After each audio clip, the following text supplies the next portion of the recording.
Welcome to Hashtag with Nabuguzi Kiwanuka. This is the place where we help you unravel social constructs, discuss self-development in line with mental health, and everything in between that directly or indirectly affects us in the millennial world around us.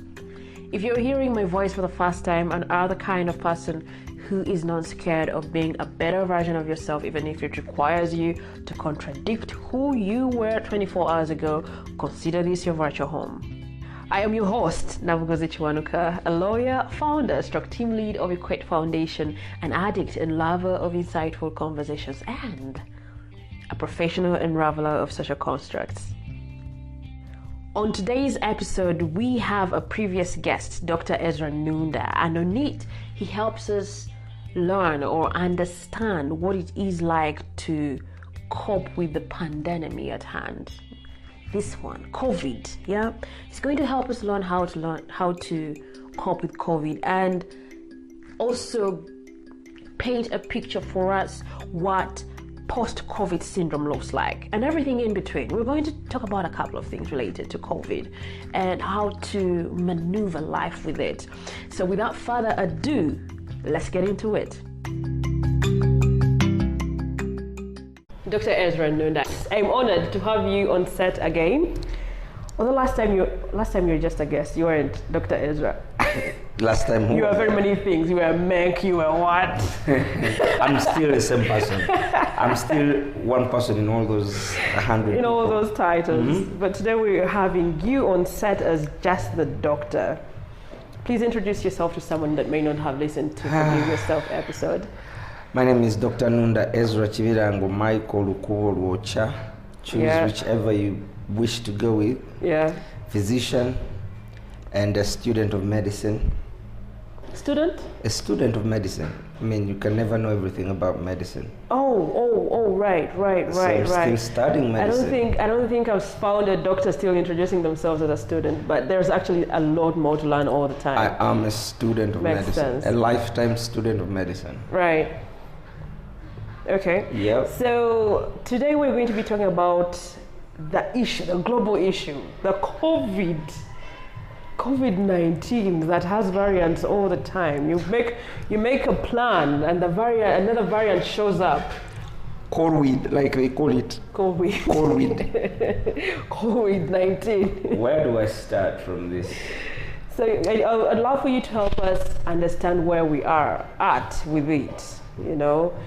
I mean, we had a moment where, for us in Uganda, we had a moment in June, and I think somewhere at the beginning of July, or maybe just specifically June, in which we had so many people dying of COVID, something we didn't experience last year, despite the lockdown that we had. So what is there that we need to really understand about this virus? What do we have to prepare for? First of all, we call it the novel coronavirus, but in actual sense, it's just a variation of the first one that we had. Because we had the SARS-CoV-1, which was, the first, severe acute respiratory distress syndrome, which hit mostly, Asia and a little bit of Europe. Yeah. That was SARS-CoV-1. Okay. Then we had MERS, and that was in the Middle East. How far back is this? So SARS was, I think, 2002, sorry. 2002, 2003. MERS was 2012, 2013.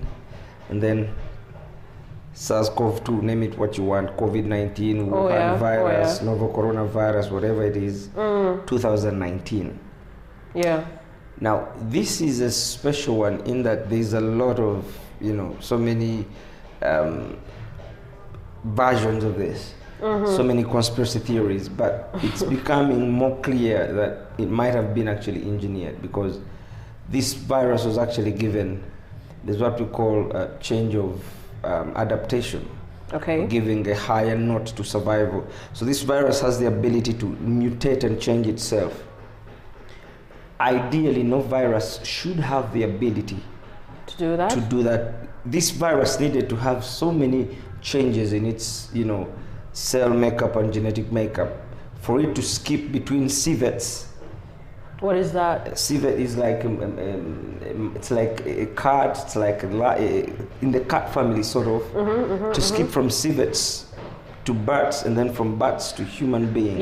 It would have taken this virus over 1,000 years to actually mutate to this. But for it to be that infectious and that fast, I mean, even the previous, MERS and SARS-CoV-1, epidemics. Well, not even epidemics. The outbreaks were not this bad.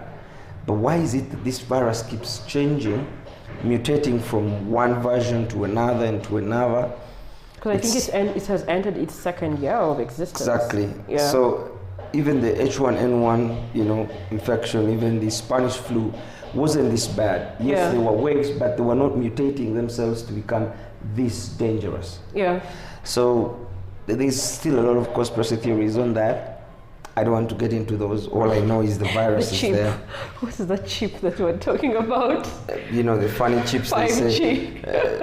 I don't want to get into the conspiracy theories. Right.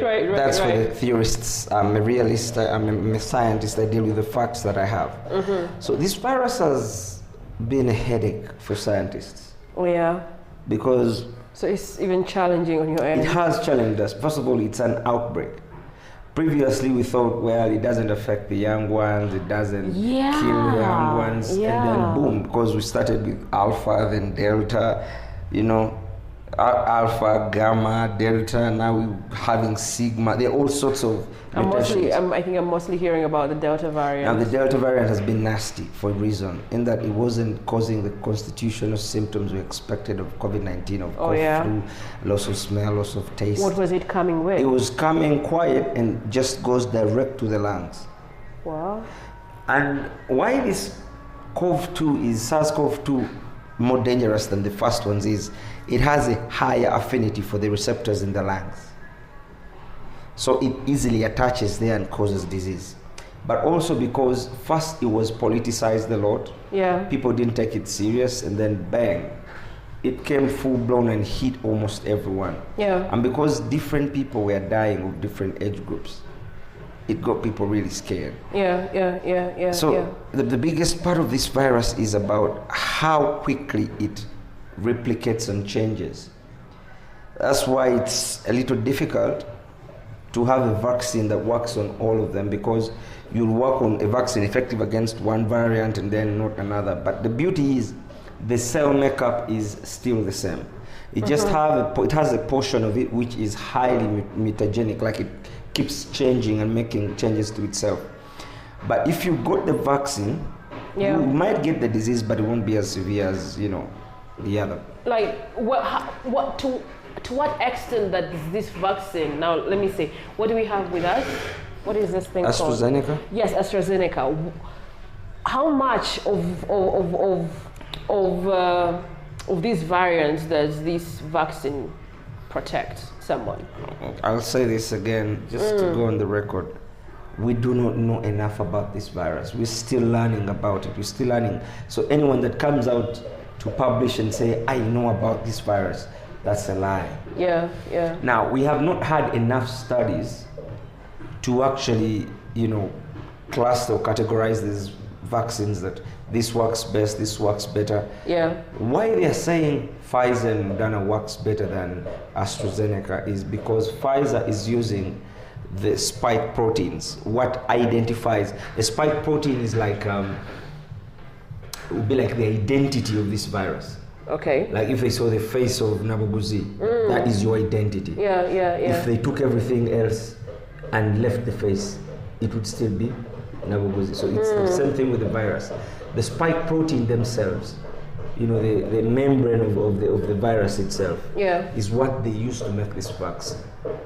As opposed to Johnson & Johnson and AstraZeneca, which used a sister virus to COVID-19, SARS-CoV-2 virus. Yeah. They use the adenovirus. It has the same genetic makeup and mounts the same immune response like SARS-CoV-2.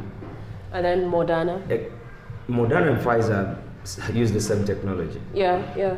Pfizer, Moderna use the same technology. And, there's so many conspiracy theories coming out of course, there had been research done on these previously with the SARS-CoV-1 and the MERS viruses. Yeah. So these guys had a baseline to use.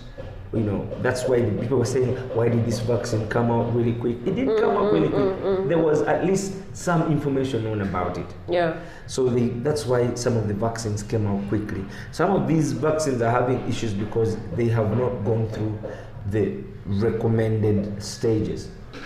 For FDA to approve a drug, it might take even over 20 or 10 years. Oh yeah. But because of a pandemic, and its severity. Exactly. WHO and FDA and CDC have the right and mandate to clear a drug that will be, used really quick. Yeah. Same thing that happened for Ebola, where they used remdesivir.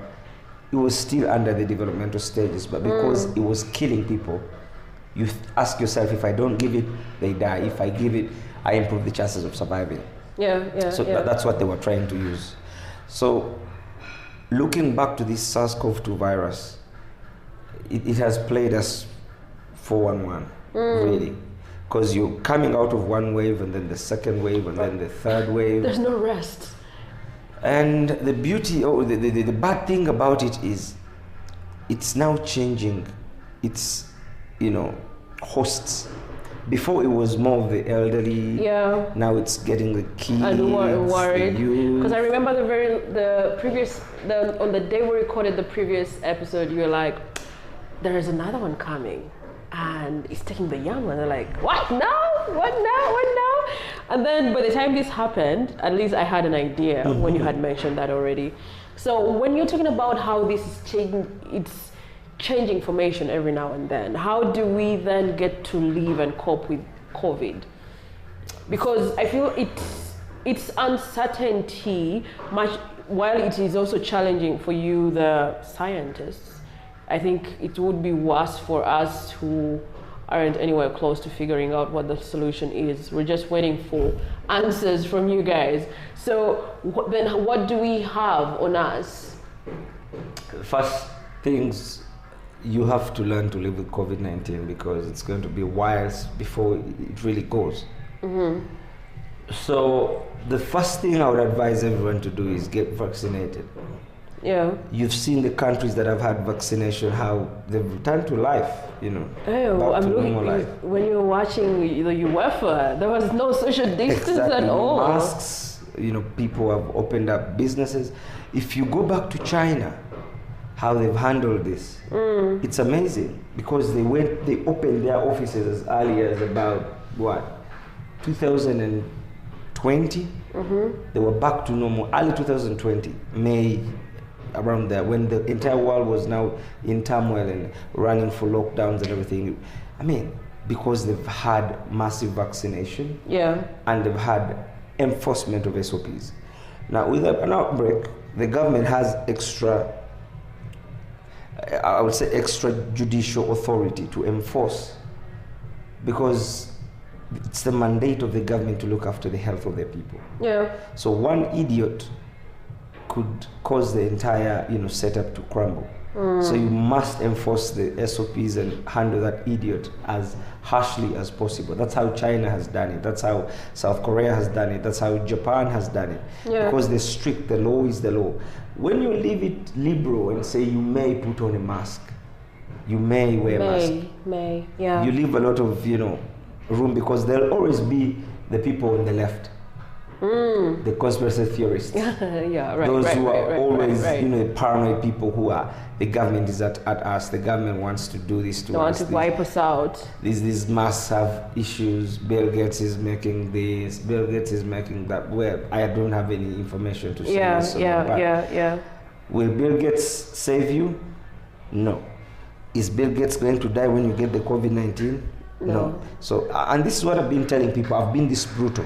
People who come at me and say, does the vaccine work? The virus doesn't exist. I say, well. I think what's also challenging in this instance is that the vaccination came through to the country. We received it. Yes. The vaccine, rather, came through. And before you know it, we're in a global setting. We see what's happening in other countries. Yep. And we're seeing very many of AstraZeneca's being banned. in the country, in those particular countries. So it makes someone a little bit skeptical when it comes to taking the initiative to get vaccinated. This is the thing. Yeah. I never use this, it's funny, but it's the truth. You should not compare a woman in menopause with a girl in puberty. Two different people. It depends on the comparison. USA's economy and lifestyle and ways of life are in menopause. They're that grown up. Oh yeah. Uganda and Africa per se, we're still crawling. We'll be just toddlers, or perhaps we are entering our teens. In the States, if they use a drug and it causes side effects, there's a lot of litigation over there. There are people looking out to get the government. Yeah. You know? Yeah. So if they use a vaccine and it causes issues to people, someone can, sue the government or sue the company, which will lose millions of dollars. Yeah. So, and there was a lot of as well propaganda and a lot of pharmaceutical warfare that happened and said Pfizer and Moderna are better than AstraZeneca. Blah. And that got media attention.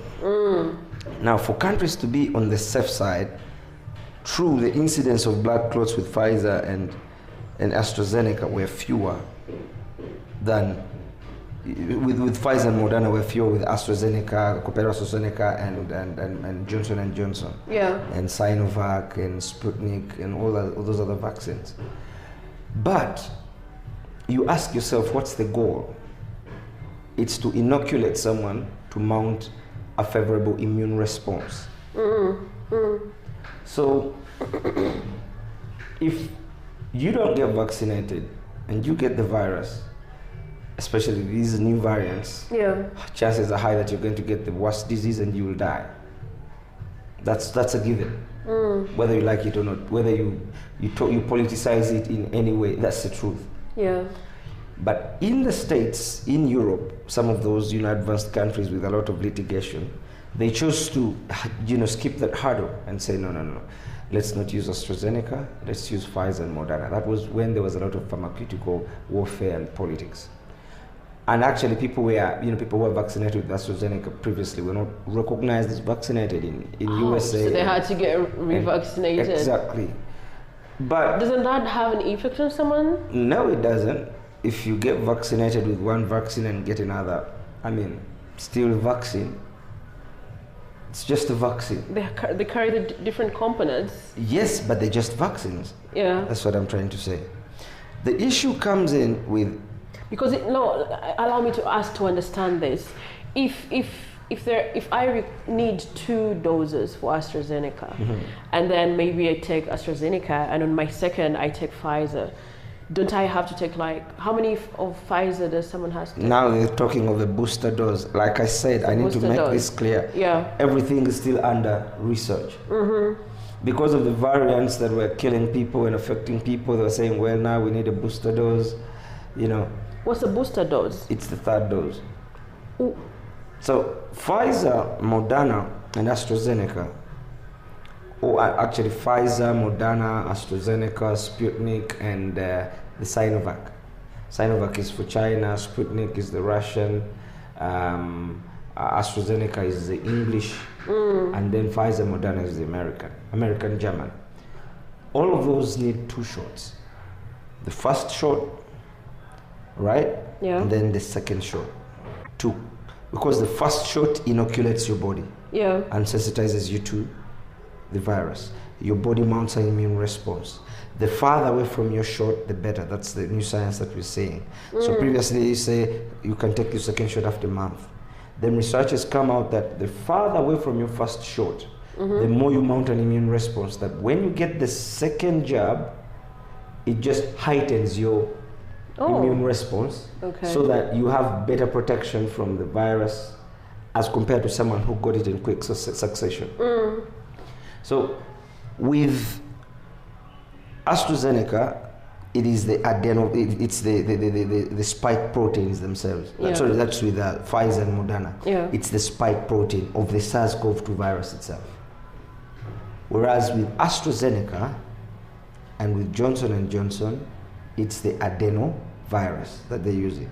These are two different vaccines. Yeah. There's still that, it's still under research, it's still under, question. There is no data right now for me to conclusively say you can have AstraZeneca and Pfizer. No. It's safer for you to stick to one. That's why even in Uganda, there are people who had received their first jab of AstraZeneca and it had run out, and then they brought in Sinovac and Sputnik. So only those who are getting their first jabs are the ones who are getting Sputnik and Sinovac. Those for second jab are waiting for the Pfizer. But still... For AstraZeneca. Sorry, AstraZeneca. But still, even one jab gives you certain protection. Pushes you up to 50, 60% protection. So even if you get the disease, it won't be that severe. Yeah. So USA, UK, and Europe all pushed out AstraZeneca because of the side effects and then the litigation and stuff, and said no, we'll use Moderna and Pfizer. And these are countries that can afford to buy these vaccines. A jab of AstraZeneca is about what, $10, I think. It was reduced to about $7 or $6, but it's about $10, $20. So countries which have financial muscle can actually afford these for their people. Yeah. And countries which are really affected badly. Now, Uganda and our African governments, I would say... very much reliant on our colonial masters. Exactly, wait for donations. And we are not so... for lack of a better word, allow me to use this, it's not our priority. Ouch. You look at how much is apportioned to the budget. Yeah. Security always takes the huge budget. I know we are in we're wars, currently in a but crisis. do you have any war right crisis. now? Yeah. I'll give an example.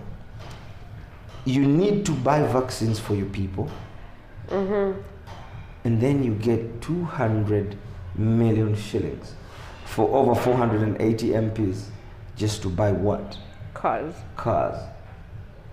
I mean, and then where are priorities? And then we wait. UN has not yet donated. Like, are you kidding? You get my point. So, for lack of a better word, the health of the people is not their priority.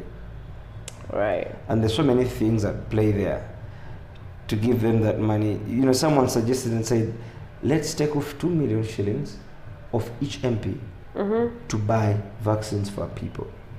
Opposition and incumbent together were in unison, say don't even think about touching the money. It's crazy.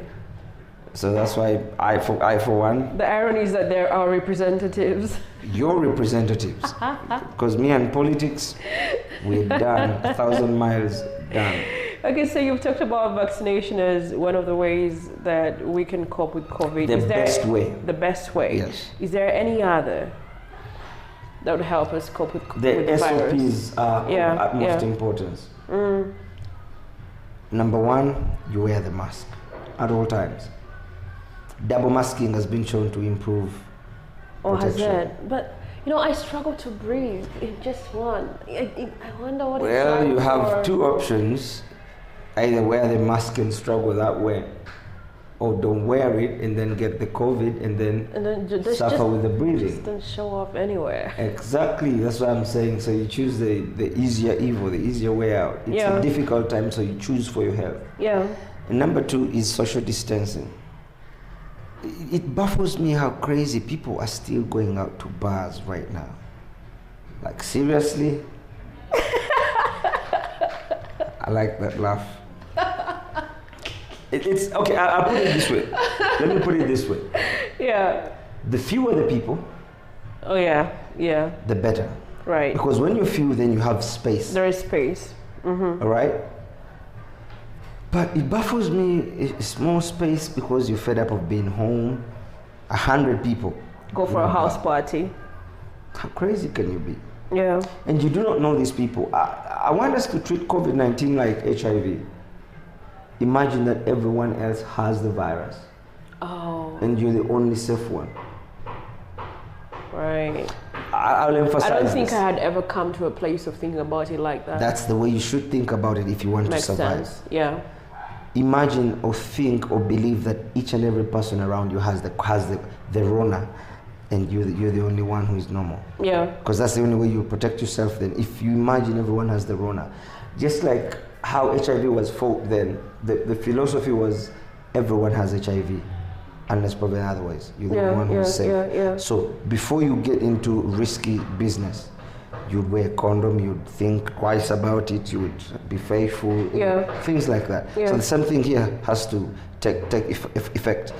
For you to protect yourself, to know that I am going to be safe, is imagine everyone has the Rona. Because when you imagine that way, then you'll take extra precautions. Yeah. Now, number 3, after masking up and then social distancing and avoiding gatherings, is sanitization. We transfer this virus. Most of the times, we are the ones who transfer the virus. Yeah. You can transfer it from your mask, you can transfer it from your hands, you can transfer it from your clothes. Just wash up, for Christ's sake. Wash up. Use sanitizer, use soap and water, just wash up. The 4th, you see, when you're controlling these pandemics, you have 2 things. You want to flatten the curve and raise the bar. Flattening the curve is reducing the infections. Yeah. Raising the bar is making the health sector better prepared and to cope with the pandemic. Now, raising the bar is very expensive, especially for Africa. It's quite difficult. And truth be told, the money was there, the money was appropriated, but it was squandered and misused. That's a fact. So I will say that again to anyone that's listening in. You imagine that your government might not have you at heart. No, so you're not anywhere part of their priorities. I want that to sink in before you start expecting the same government to come to your rescue. I say we this don't in even a have harsh the way. facilities. I say this in a harsh way. No problem. Go ahead and say there's no corona. Go and say it's politics. Yeah. Go ahead and, I'm fed up of. Do you think people are still saying it's still politics? Yeah, I know. To date? I know quite many who still say that, and I just look at them and say, "Oh, you're so naive." To date? Yeah. I say you're so naive. But this is all I say. I feel like June was a severe test. No. And I'll say this again to people. I've met them. Yeah. Like I say, there's always those who are on the left. Yeah. No problem. Say it's not there, but one thing is for certain, one thing is for sure. You will die. And when you die, it's not my problem. Yeah. It's your problem and the people that you look after. So let that sink in. None of my business. If you don't want to take the vaccine, you don't want to follow the SOPs, that's up to you. So in flattening the curve, you're masking up, social distancing, at least a meter. Yeah. Because then you cannot throw aerosols that well, and even the trajectory of aerosols, they would directly go and fall onto the ground. And then you're washing up, and then you're avoiding crowds. And the other thing is to keep drinking, keep taking warm fluids. Yeah. Because what happens is this virus has to get into your throat and then multiply within your pharynx, within your throat, before it goes down to the lungs. If it stays up here, that's no issue. No biggie. It just causes you the usual flu-like symptoms, the flu you get. If you deal with it, then you won't have any issues. But if you let it multiply and go down, then that's the problem. That's the downside. And there's something we are noticing, something to do with weather. When it's hot, the numbers drop. When it's cold, the numbers go up. So it's more about how easy you catch a cold, how easy you inoculate, sneezing and things like that. So keeping warm is a good idea. Drinking warm fluids, because you'll keep flushing away all this stuff and keep your throat clean. And it does work for some people. Most of the things we're talking about, there's not that hard evidence, like research evidence. It's more of empirical stuff. And then the other thing is taking plenty of fruits and vegetables, because your vitamins is what actually helps your immunity. If your immunity is really good, then you can fight it off and hustle it. The most important thing is obesity. We can confirm now that obese people really do badly with COVID-19. Oh yeah? Really, really bad. So your lifestyles are quite important. And we've seen that active, when you're active, then you don't tend to get the severe form of disease. I'll ask a question. How many of the sports people have you had that got the COVID and have died? Oh, very few. Who have you had that got the Rona, a sports person? And got hospitalized as well? I haven't had any. There are quite many who have had the Rona. They just get tested and the results come out, but there is nothing else alarming. Because of the physical activity. So physical activity is a protective mechanism. Get active, keep healthy, all right? And then 2, obesity. Watch what you eat. Yeah. This fatty, oily stuff that don't talk about chikalai. That's a special. Please don't even talk about chikalai. Otherwise, you might miss heaven. You might miss heaven. You don't talk about chikalai. You don't bring chikalai in this business. Hey, that is meat. That is sauce. How dare you talk about chikalai? How dare you? Well, how dare you talk about chikalai? But it's a lifestyle that some people need to watch as well. Please do not talk about chikalai. I mean, if we had Dr. Kasanene on board, he would side with me. Please don't take me there because I don't have all right. words for such people. All right. I don't want to go there. So you've helped us look at what it's like living with the Rona and coping with it. Are there some myths that you want to debunk when it comes to the vaccine itself? The first myth is, of course, I will say this again, everything is still under research. Yeah. So new people are coming up with issues that we are learning about. Now the first myth is the vaccine has microchips, the vaccine is the 666 coming in, the vaccine is up there to kill us. Well, he's and render us infertile. Exactly. Here's a clear fact for you. That's scary though. You choose one thing. You either take it and leave, or don't take it and have the chance of dying. People have been, higher chances of dying. Okay. People keep saying, well, even those who are vaccinated actually died. True, but there was a reason. Most of those people either got the vaccine when they're already infected. Because the vaccine will definitely, weaken your immune system a little bit. Yeah. Why is that though? Is it because of it being a foreign something in your system? So this is what happens when they give you this vaccine, or when the Rona gets to your body. Yeah. It will cause the body to respond naturally. Stop fighting. Because the cell-mediated immunity will see something foreign and will say, hey, this is not supposed to be in here. And then they'll engulf and attack. But this virus is so funny and interesting in that it's going to call on the body to actually hyper-respond. When it hyper-responds, it causes inflammation. When there's inflammation, there's swelling. When there's swelling, it's not so easy for the cells that fight your immunity to get to where the problem is. So that's what we call immune system paralysis. It cannot get to where the problem is. Yeah. All right. Picture it like like a group of rebels come into a place, all right, and trick the army to bring all its people there initially to hyper respond, all right? Yeah. And then they hit the entire army, those people who have come there, and there are many dead bodies, all right? Because there are many dead bodies and debris, the other army, the reinforcements cannot come in, all right? Yeah. So that area is actually paralyzed because, there's a lot of debris, there are many cars, there are many bodies, something like that.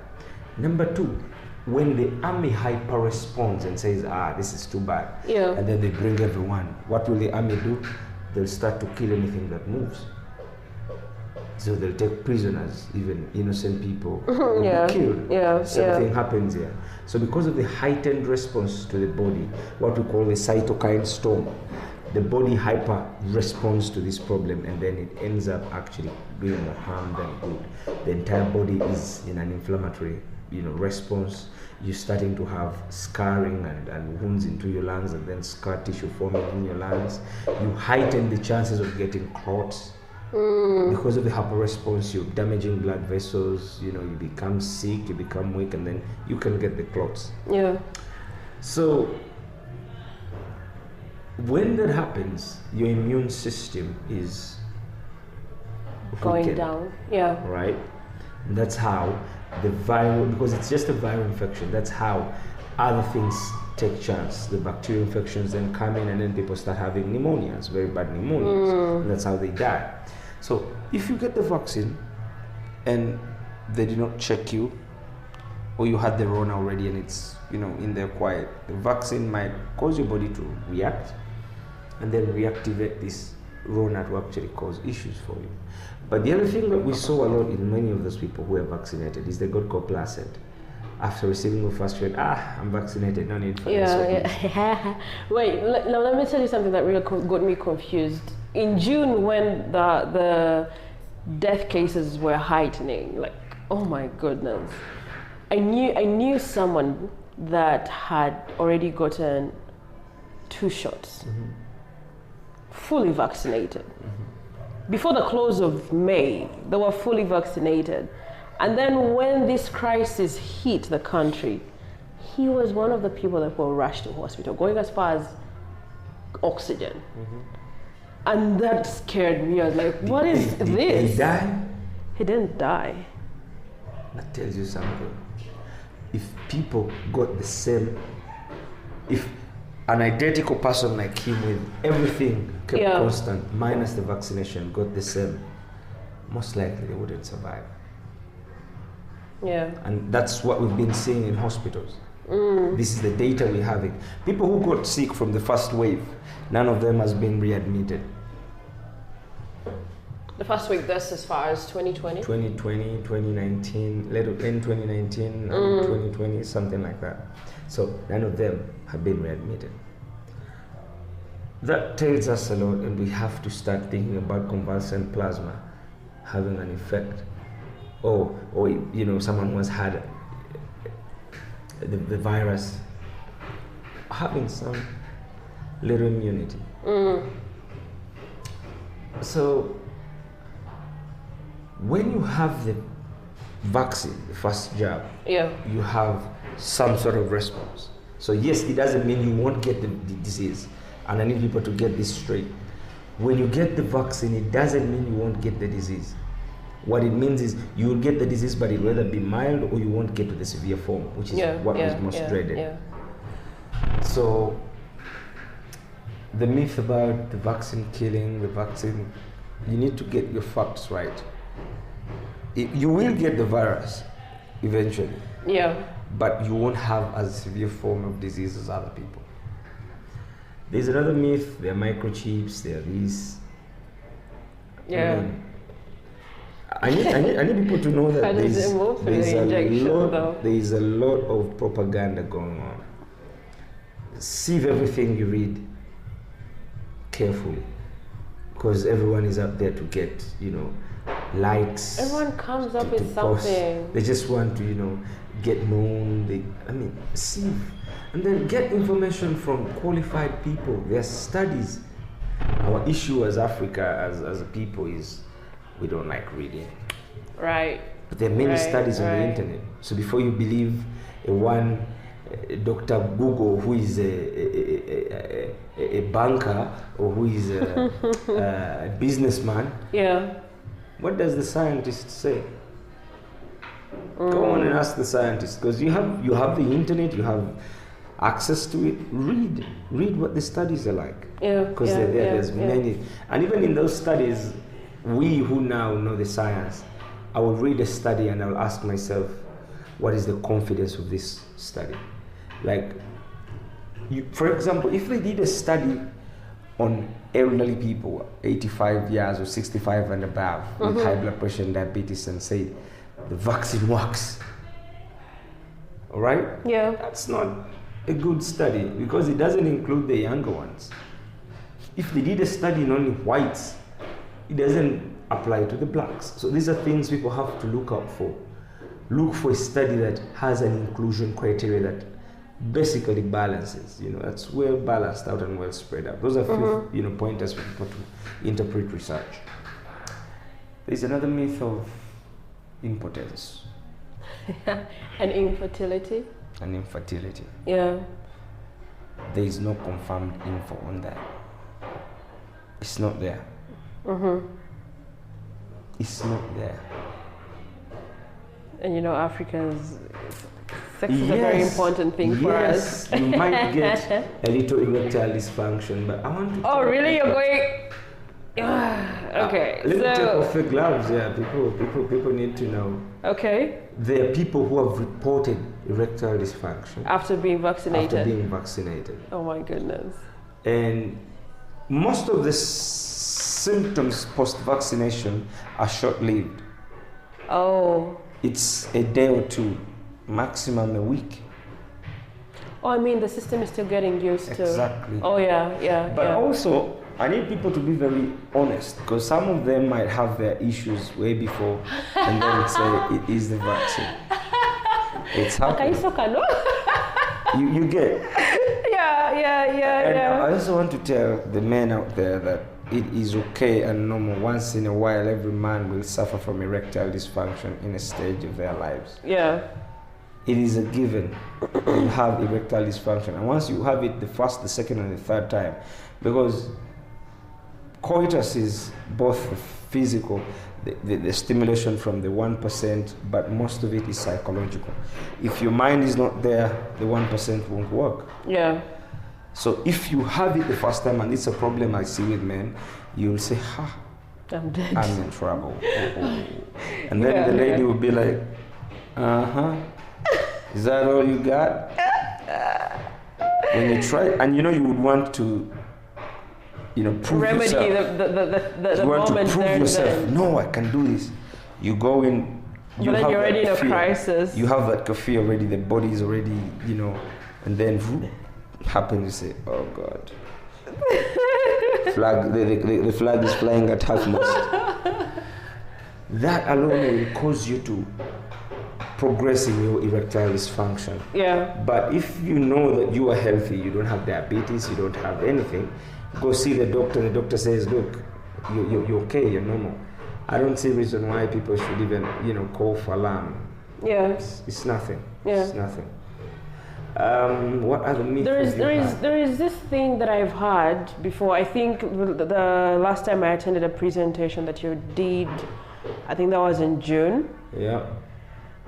There was something that was raised. I was the person that raised it because I was with the person that asked the question, so I passed on the question. And she had highlighted for me that children can actually get infected, but they don't get sick. But they can infect the people, the adults. Yeah. What is that like? Can you help us understand what that really means? So with children, they have the commonest bugs that are with them are the coronaviruses, because they're the ones which cause flu. Yeah. I mean, every parent's nightmare is cough and flu. So these kids are in a constant, interface with the coronaviruses. So they'll get flu, cough. Yeah. And then fight it off well. And most of them are not obese. Most of them don't have any comorbidities. And they're very active. They're very active. Yeah, right? Yeah. All those are things to factor in, but the most important thing is they are in interface with the coronavirus. So their immunity is against the coronavirus is quite good. But they remain with the virus within their throats. All right? Yeah. And these throats are going to, they'll keep, coughing, because not many children have, sneeze etiquette or cough etiquette. They just cough and sneeze anywhere. Yeah. I'll drink something. Hey, have mine. Yeah. Mine. Daddy, I want to drink on your juice. Mommy, I want to eat. And you just give them. You give them and take.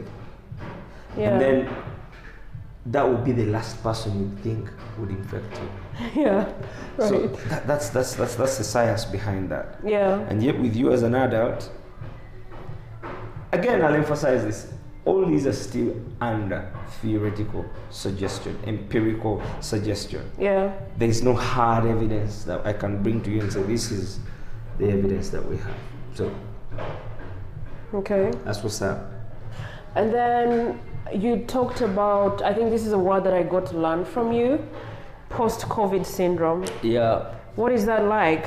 Post-COVID syndrome. While we round off this. Well, I want people to brace themselves for a lot of post-COVID syndrome. Yeah, what is it really? Post-COVID syndrome is a time, because we know from science now, we are certain that the virus cannot be actively replicating in your body beyond 3 weeks. Previously it was 2 weeks. Yeah. And then they added a third week because of research. So scientists are adding a 4th week. Oh. Just to be certain. Because there are those outliers who have been positive. They test you now, still positive. Test you again, still positive. Test you again. So it can only go up to the 4th week. So after 4 weeks, what remains, you will not have the active disease, but the sequelae of the disease. So those, post-humerus or post-COVID issues is what we're going to call the post-COVID syndrome. It's a continuum of many things. Yeah. Because COVID, it's a multi-systemic disease, a multi-organ disease with the primary site in the lungs. But remember, the lungs supply oxygen, so it also affects the heart, the kidneys, and the brain, and the blood vessels. Yeah, and then your psychology, then your genitals for some people, then your feet. COVID can cause you clots quite easily. It's affected with clots, blood clots. Yeah. So a blood clot anywhere is an issue. All right. But what's most important is the effect on the lungs. Because your lungs are going to heal with a lot of scarring and a lot of scar tissue, they're going to get fibrosed. They will not be functioning well. So your performance will not be as good as it was. We have what we call the 6-minute walk, which is a test done on a treadmill. 6-minute walk? Yes, to test how well you tolerate a 6-minute walk on a treadmill at different speeds.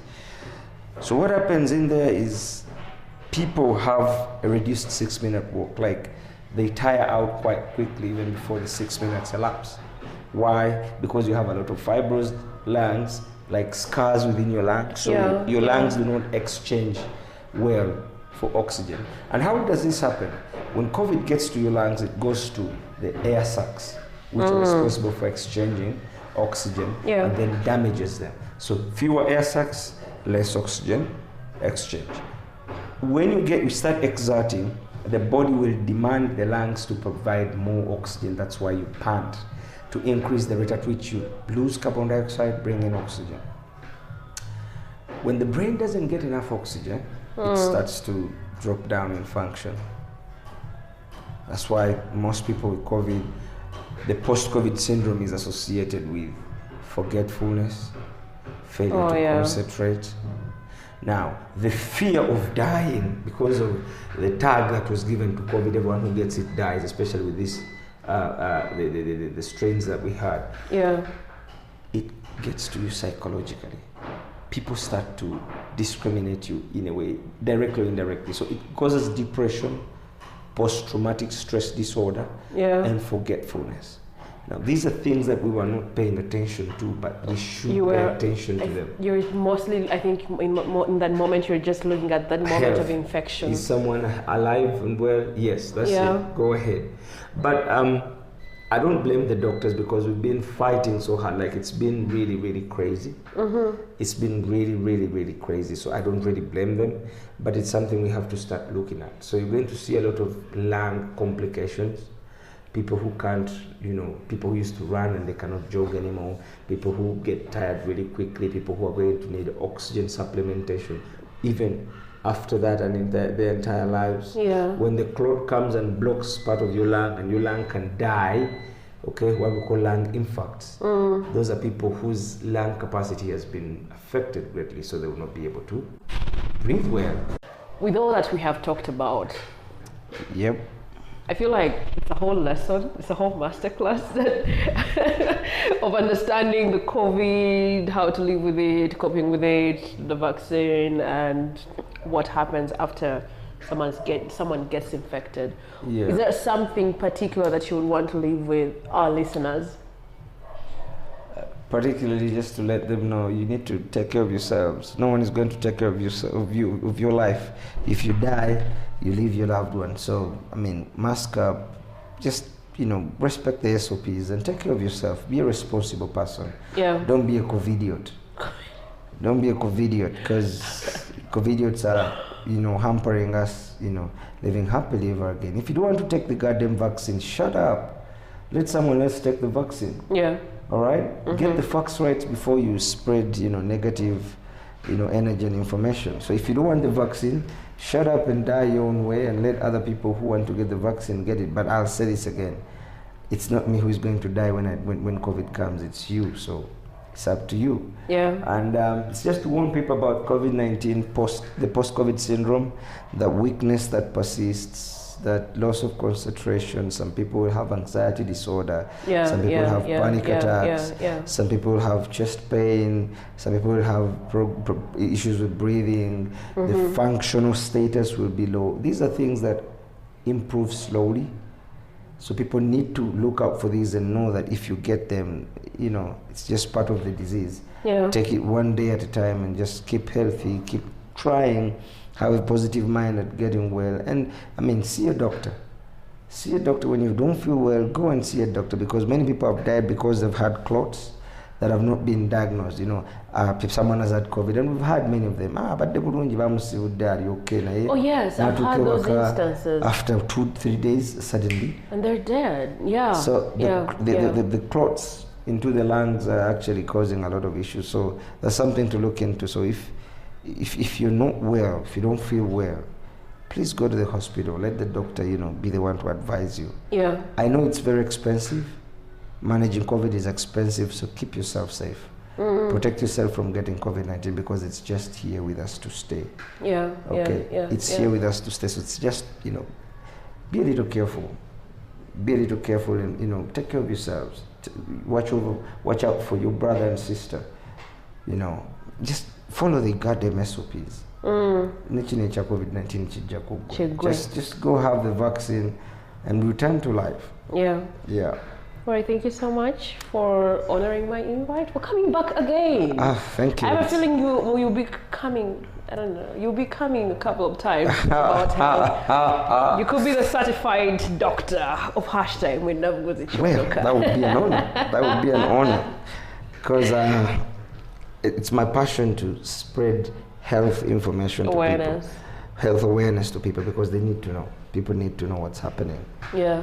For them to take care of their lives and watch out for their lives. And you just fit with us. This is for the really millennials, much as even the others that aren't the other listeners aren't really millennials. I don't. You just fit the description. I don't like that. I know you don't, but I don't like it. I remember you fighting it, but well. It's the truth. It is what it is. Millennial.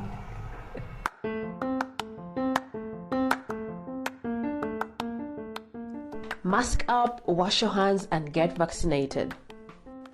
Thank you for tuning into another episode of Hashtag with Nabuguzi Kiwanuka. If you love what you heard, make sure you subscribe to Hashtag with Nabuguzi Kiwanuka in your podcast platform of choice and share it with your friends. Let them know that this virtual space is for them. Let them know. Also, feel free to share with what connected with you on social media, and be sure to tag us. We are at Hashtag Nabuguzi Kiwanuka on Instagram and Facebook, and on Twitter our handle is at HNK Podcast. You can also reach us on our email hnkpodcast@gmail.com. Your views are welcome, and I really look forward to hearing from you. Do I have to say it again? Yes. Mask up, wash your hands, and get vaccinated. Happy new month. Catch you in the next episode.